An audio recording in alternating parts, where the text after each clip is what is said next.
couple more topics before I close up shop for the day. It is currently 6 in the morning on a Thursday. The temperature's nice and cool here in New York, and the Seahawks have lost 3 in a row. Yeah. I am conflicted for multiple reasons. One, yes, I did think that this team was going to do really well in preseason predictions, no bias completely aside. And I also thought that the defense would be a lot better than where they are. They can't stop the run to save their life. They also can't run the ball to save their life. They had San Francisco right where they wanted them, and if it wasn't for 2 boneheaded interceptions by Geno, that game is probably closer than we think. I don't think they still win, but I think it's closer than we realize. They also rushed for 52 yards against the Niners. That's not good enough. And Geno also threw more than 50 passes against San Francisco. That's also not good. Your quarterback should not be throwing for 52 passes. For over 50 passes. That just can't happen. You also shouldn't be running for just 52 yards. That also can't happen. The Seahawks also traded for Jaguars defensive lineman Roy Robertson Harris over the weekend. So I don't know how much that helps. Jag fans, help me out. But where do I stand currently with the Hawks? I am in a conflicted state, as I mentioned earlier.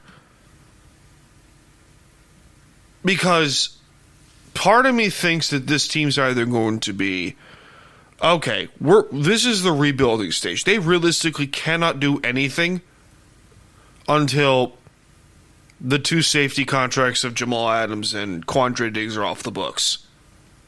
They realistically cannot do anything. Now, they can, sort of, if they, work some cap magic. They could pull a trade here and there. I hear Cleveland's having a fire sale. Trade for Wyatt Teller. Or call Carolina and say, hey, how much for Clowney? Reunite with Jadeveon Clowney for his 1 sole season in Seattle.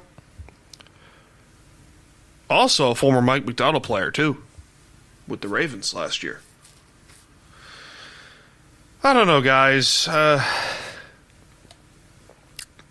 Lot of conflicting thoughts here. Part of me is like, oh, this is a retool year or an evaluation year.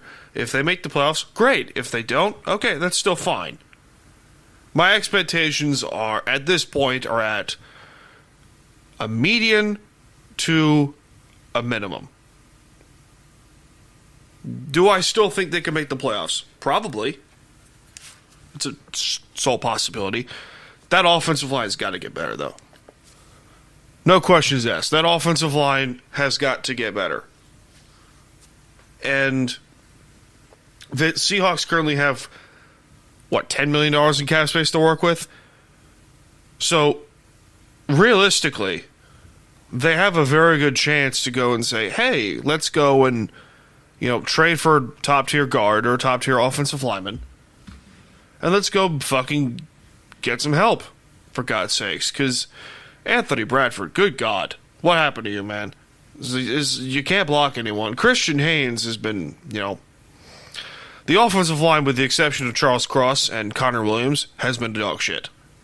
It just has. It's been flat-out dog shit.